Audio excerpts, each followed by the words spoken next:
Assalamualaikum warahmatullahi wabarakatuh. Halo semuanya, perkenalkan nama saya Nindi Wulandari. Saya adalah salah satu mahasiswa PPG Prajabatan gelombang kedua di Universitas Negeri Padang. Baiklah, di sini saya akan menjelaskan mengenai topik 5, koneksi antar materi, mengenai keterkaitan materi pembelajaran ZPD dengan mata kuliah lainnya. Baiklah, di sini bisa kalian lihat semuanya ya, bahwa di sini terdapat mind map mengenai keterkaitan ZPD ini atau mata kuliah sosial kultural dalam pendidikan terhadap mata kuliah lainnya. Di sini saya akan menjelaskan yang pertama, yaitu kaitan mata kuliah ini dengan perspektif sosial budaya ekonomi politik dalam pendidikan.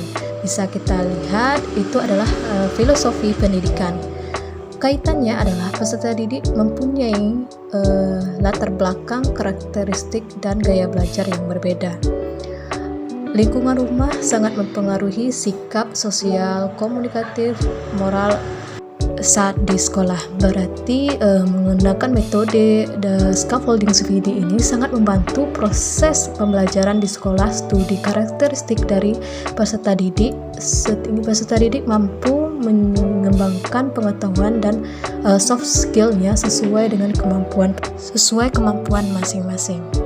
Baiklah, untuk selanjutnya mengenai kaitan mata kuliah ini dengan mata kuliah prinsip pengajaran dan asesmen yang efektif.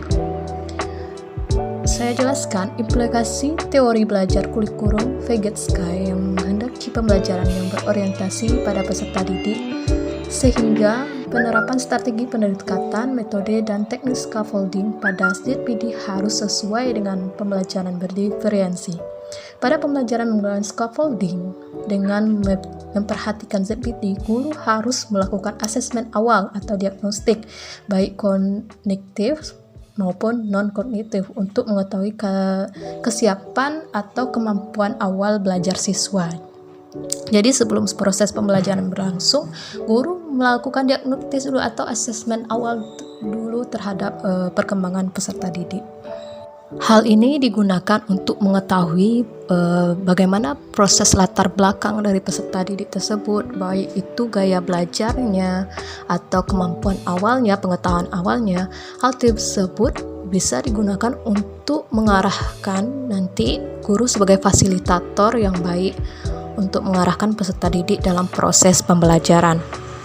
Baiklah, selanjutnya yaitu kaitan mata kuliah ini dengan mata kuliah pemahaman peserta didik dan pembelajaran. Metode ZPD atau scaffolding ini juga berpengaruh dalam mengetahui gaya belajar peserta didik dalam proses pembelajaran. Hal tersebut dapat digunakan oleh guru untuk menemukan strategi, pendekatan, metode, dan media yang kreatif yang digunakan dan dibuat oleh guru untuk sesuai dengan kebutuhan peserta didik, sehingga terbentuklah proses pembelajaran yang mendukung perkembangan pendidikan dari peserta didik. Itu yang disebut dengan merdeka dalam belajar. Jadi peserta didik ini dengan media yang kreatif yang disediakan oleh guru, peserta didik lebih aktif dalam proses pembelajaran. Baiklah, untuk yang terakhir, kaitan materi mata kuliah ini dengan mata kuliah perancang dan pengembangan kurikulum.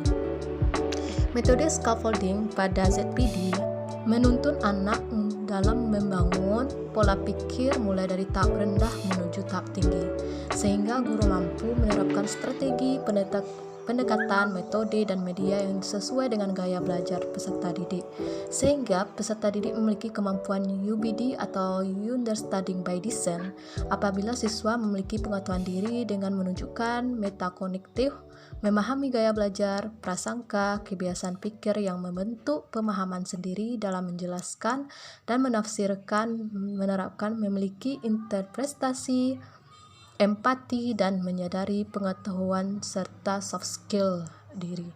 Jadi guru di sini bukan hanya sebagai seorang pengajar, tapi juga mengarahkan sesuai tujuan pendidikan, yaitu mengarahkan nanti bagaimana peserta didik mampu mengetahui pemahaman pembelajaran dan soft skill yang mereka miliki. Baiklah, jadi menggunakan metode scaffolding ZPD ini sangat berpengaruh ya dari setiap aspek pendidikan. Baiklah, disitulah Baiklah, sekian penjelasan materi mengenai topik 5, koneksi antar materi, perspektif sosial kultural dalam pendidikan. Saya ucapkan terima kasih dan Assalamualaikum warahmatullahi wabarakatuh.